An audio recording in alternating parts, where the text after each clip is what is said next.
Welcome back student. Aspirant space commerce academy class 11 physical education में आप सभी का एक बार फिर से स्वागत है। आज हम अपना नेक्स्ट चैप्टर स्टार्ट करने वाले हैं physical education and sports for CWSN। इस चैप्टर का एक मेजर कंसर्न है कि CWSN होता क्या है। तो CWSN stands for children with special needs, यानी कि ऐसे बच्चे जिनकी जो रिक्वायरमेंट है वो नॉर्मल बच्चों से थोड़ी हटके और थोड़ी ज़्यादा है। इनको हम आम शब्दों में दिव्यांग भी कहते हैं। इस चैप्टर के अंदर हम पढ़ेंगे कि वो बच्चे जो किसी तरह से नॉर्मल बच्चे से थोड़े अलग होते हैं, चाहे वो फिज़िकल अपीयरेंस में हो या इंटेलेक्चुअली हो, उनके साथ फिज़िकल एजुकेशन क्या ट्रीटमेंट देता है और किस तरह उन्हें आगे बढ़ने के लिए एनकरेज करता है। इसके अंदर दो चीज़ें आती हैं पहले जो हमें समझना ज़रूरी है। एक आपका डिसेबिलिटी है एंड दूसरा डिसऑर्डर है। डिसेबिलिटी क्या होती है? डिसेबिलिटी के अंदर सारी डिसेबिलिटीज़ आती हैं, मीन्स चाहे वो आपकी कॉग्निटिव हो, डेवलपमेंट बेस्ड हो, इंटेलेक्चुअल हो, मेंटल हो या फिज़िकल हो। इसकी वजह से क्या होता है, अगर कोई पर्सन डिसेबल है तो वो अपनी डेली एक्टिविटीज़ को करने में उससे थोड़ी परेशानियाँ आती हैं। जनरली अगर किसी के बॉडी का कोई पार्ट नहीं है, जैसे कोई हाथ नहीं है, पैर नहीं है, या वो थोड़ा सा सोच विचार करने में टाइम लगाता है और उसका जो ब्रेन है वो बाकी बच्चों जितना एक्टिव नहीं है, तो ये सारा डिसेबिलिटी के अंदर आता है। डिसेबिलिटी का जो कॉन्सेप्ट है बहुत वाइड है। उसके बाद जो डिसेबिलिटी होती है ये आपकी बाय बर्थ भी हो सकती है या फिर आपकी लाइफ के किसी भी स्टेज पर किसी एक्सीडेंट की वजह से अगर बॉडी का कोई पार्ट है जो हटाना पड़ता है, रिमूव करना पड़ता है, ऑपरेट करना पड़ता है, तो उससे क्या होता है, हमारा जो स्ट्रक्चर है उसमें हमें नॉर्मल काम करने में थोड़ी प्रॉब्लम्स आती हैं। जब कोई बॉडी का पार्ट चला जाए या कट जाए तो उसकी जो खाली मतलब उसमें जो हैबिट आने में थोड़ा टाइम लगता है। इसलिए हमें डेली के फंक्शंस करने में थोड़ा सा जो है प्रॉब्लम्स आती हैं। एक तरह से हमारा जो नॉर्मल स्पीड होता है काम करने का उसमें रिस्ट्रिक्शन आने लगती हैं। नेक्स्ट है डिसऑर्डर। डिसऑर्डर जो है ये मेंटल डिसेबिलिटी के लिए है। डिसेबिलिटी के अंदर सारी ही डिसेबिलिटीज़ आती हैं, बट जो डिसऑर्डर है ये जनरली आपका मेंटल डिसेबिलिटी के लिए यूज़ होता है। इसमें क्या होता है, कोई भी पर्सन जो मेंटली डिस्टर्ब है या उसे थोड़ी बहुत प्रॉब्लम्स होती हैं या मेंटली डिसेबिलिटी से वो पीड़ित है, तो वो दिखता फिज़िकली वो बिल्कुल नॉर्मल दिखता है, बट इंटरनली उसके माइंड में क्या चल रहा है क्या नहीं ये पता करना थोड़ा मुश्किल होता है। उसके बाद इससे क्या होता है कि उसके काम करने की उसकी जो परफॉर्मेंस होती है वो रिड्यूस होती है और जो काम करने की उसकी एक्चुअल कैपेसिटी होती है वो कम हो जाती है। डिसऑर्डर जो है ये हमारे नॉर्मल फंक्शंस को रोकता है, नॉर्मल फंक्शंस को करने में थोड़ी प्रॉब्लम्स क्रिएट होती है। यानी कि अगर हमने किसी ऐसे पर्सन को कोई काम दिया है जिसमें बहुत ज़्यादा फोकस देना है, तो क्या होगा, वो उस चीज़ को लेकर के बैठा रहेगा, वो सोचता रहेगा कि इसमें एक्चुअली करना क्या है। वो उस चीज़ को पढ़ पाता है लेकिन उसे समझ नहीं पाता कि मुझे इस पर क्या रिस्पॉन्स या क्या रिप्लाई देना है। इसके बाद इस चैप्टर में नेक्स्ट चीज़ें आती हैं डिसेबिलिटी के बारे में, जो कि आपकी फ़िज़िकल डिसेबिलिटी है एंड दूसरी इंटेलेक्चुअल डिसेबिलिटी है।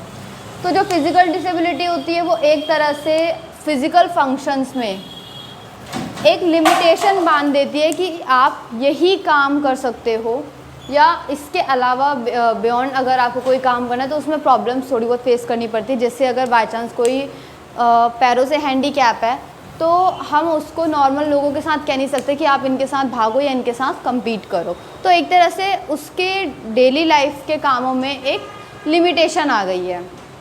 दूसरा, आपकी स्पीड, आपके स्टैमिना में भी डिस्टर्बेंस आ सकती है, रुकावट आ सकती है। फिज़िकल डिसेबिलिटी मोटर डिफिशिएंसी या फिर सेंसरी इम्पेयरमेंट को भी अफेक्ट करती है, यानी कि आपका जो रिस्पॉन्स देने का, जो मूवमेंट करने का एक्चुअल स्पीड है वो कम हो जाती है या फिर आपको समझने में भी कई बार प्रॉब्लम्स फेस करनी पड़ती हैं। देन आता है इंटेलेक्चुअल डिसेबिलिटी। इसमें क्या होता है कि आप अपने इंटेलेक्चुअल जो आपकी एबिलिटी है, यानी कि जो इंटेलेक्चुअल फंक्शंस हैं और जो अडेप्टिव बिहेवियर है उसमें आपको प्रॉब्लम्स आती हैं। कई बार ऐसा होता है इंटेलेक्चुअल डिसेबिलिटी की वजह से बच्चे जो हैं वो सबके साथ घुल मिल कर नहीं रह पाते हैं, नॉर्मल सोसाइटी के अंदर वो अपने आप को अलग समझते हैं। इसलिए हमने देखा कि कई बच्चे होते हैं जो बाहर निकलते हैं, नए लोगों से मिलते हैं, तो वो थोड़े से उनके साथ घुल मिल नहीं पाते हैं, उनके साथ नॉर्मल बिहेव नहीं कर पाते हैं।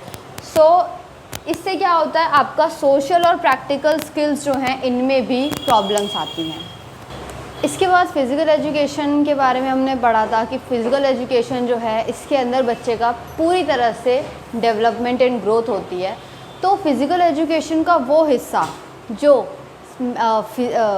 स्पेशल बच्चों के लिए काम करता है उसे हम कहते हैं अडेप्टिव फ़िज़िकल एजुकेशन, जिसे हम शॉर्ट फॉर्म में APE कहते हैं। तो फिज़िकल एजुकेशन जो है ये सिर्फ नॉर्मल लोगों, जो फिट लोग हैं उनके लिए ही नहीं है, बल्कि ये फिज़िकली चैलेंज जो लोग हैं, यानी कि जो फिज़िकली डिसेबल हैं, उनके लिए भी है, जिसके अंदर ये पूरी तरह से स्पोर्ट्स में अपना योगदान दे सकते हैं। तो इसी जो शाखा है, जो ब्रांच है फिज़िकल एजुकेशन की, वो हमारी अडेप्टिव फिज़िकल एजुकेशन है। ये एक सेफ़, पर्सनली सेटिस्फाइंग और एक सक्सेसफुल एक्सपीरियंस देती है फ़िज़िकल एजुकेशन से रिलेटेड, जिसके अंदर जो बच्चे होते हैं वो अपने डिज़ायर्स के हिसाब से, जो अपनी इच्छाओं के अकॉर्डिंगली स्पोर्ट्स को चुन सकते हैं या किसी भी अदर फिज़िकल एक्टिविटी में पार्टिसिपेट करते हैं। और इसके अंदर उन्हें किस तरह से मोटिवेट करना है या किस तरह की ट्रेनिंग देनी है, रूल्स को किस तरह मॉडिफाई करना है, ये सब चीज़ें बताई जाती हैं। अब APE का क्या एम है, क्या उद्देश्य है इसका? इसके अंदर स्किल्स और पैटर्न्स की डेवलपमेंट होती है, यानी कि जो बच्चे फिज़िकली चैलेंज्ड हैं या डिसेबल हैं, उनके अंदर किसी भी स्पोर्ट्स की स्किल को कैसे डेवलप करना है, ये सबसे पहला एम होता है APE का। देन ये बच्चों की हेल्प करते हैं बैलेंस करने में, कोऑर्डिनेशन और पोस्चर्स को सुधारने में। कई बार ऐसा होता है बच्चे जो हैं हंचबैक या ऐसी कुछ फिज़िकल डिसेबिलिटीज़ के साथ रहते हैं या बाय बर्थ उनके साथ ही प्रॉब्लम्स होती हैं। तो फिज़िकल एजुकेशन के अंदर किस तरह से उनकी प्रॉब्लम्स को ठीक करना है बाय योगा या एक्सरसाइजेस, ये सब चीज़ें भी हम फिज़िकल एजुकेशन के APE वाले कॉन्सेप्ट में जानते हैं। इसके बाद आता है बच्चों को एनकरेज करना कि वो सोशली लोगों के सामने आकर के पार्टिसिपेशन करें डांस या स्पोर्ट्स जैसी एक्टिविटीज़ में। उनको ये रियलाइज़ कराना कि फ़िज़िकल एजुकेशन के थ्रू उनको एक सेल्फ़ एस्टीम का एनकरेजमेंट देना। सेल्फ़ एस्टीम एक ऐसी कंडीशन होती है जिसके अंदर आप अपने आप को जैसे आप हो उसी तरह से एक्सेप्ट करते हो, यानी कि ये एक क्वालिटी होती है जिसमें बच्चा अपनी डिसेबिलिटीज़ या अपने डिसऑर्डर्स को एक्सेप्ट करने के बाद उससे बाहर उभर के आता है। उसके बाद जो भी हेल्थ कॉम्प्लिकेशंस होती हैं वो कम होती है, क्योंकि फ़िज़िकली जब हम एक्टिविटी करते हैं तो कहीं ना कहीं हमारी बॉडी के अंदर एक सुधार आता है। इसका क्या ऑब्जेक्टिव है? यही है कि बच्चों के अंदर सेल्फ़ एस्टीम जो क्वालिटी है उसको बिल्डअप करें, और जो डिसेबल बच्चे हैं, जो मेंटल रिटार्डेशन या फिर स्पीच या हियरिंग इम्पेयरमेंट या फिर ऑटिज़म जैसे डिसऑर्डर्स से जूझ रहे हैं या उससे पीड़ित हैं, उनको एनकरेज करके उस प्रॉब्लम से बाहर निकालना है। जो लोग और जो नॉर्मल बच्चे हैं उनके साथ कॉम्पीट करने की उनके अंदर एक जो मोटिवेशन है वो लाना APE का ऑब्जेक्टिव है। इसीलिए जो फिज़िकल एजुकेशन है वो नॉर्मल लोगों के साथ साथ जो फिज़िकली डिसेबल बच्चे हैं उनके लिए भी बहुत ही ज़्यादा इम्पॉर्टेंट होती है। नेक्स्ट कॉन्सेप्ट है हमारा the role of various professional to help the student with special needs. Physical education जो है एक ऐसी एजुकेशन सिस्टम है जिसके अंदर प्रॉपर आपका डेवलपमेंट होता है। तो ये ऐसे प्रोफेशन भी प्रोवाइड करता है जो इन डेवलपमेंट्स को बच्चों तक पहुंचाते हैं या इन कॉन्सेप्ट्स को बच्चों तक क्लियर करते हैं, जिनके अंदर सबसे पहले आते हैं आपके काउंसलर्स, जो हम स्कूल में जनरली देखते हैं।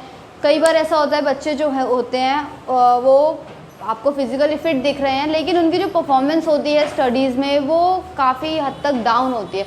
तो जो काउंसलर होता है वो बच्चों को एक तरह से एनकरेजमेंट देता है, मोटिवेशन देता है और ऐसे कॉन्सेप्ट्स क्लियर करता है जिससे उनको आगे पढ़ने लिखने में या जो भी उनकी प्रॉब्लम्स होती हैं एक तरह से वो उनके साथ डिस्कस करके एक सॉल्यूशन देता है उन्हें, जिससे बच्चा आगे बढ़ कर के उन प्रॉब्लम्स को फेस करे और अपने आप को एज इट इज़ एक्सेप्ट करके उस पर वर्क करे और अपने परफॉर्मेंस को बढ़ाए।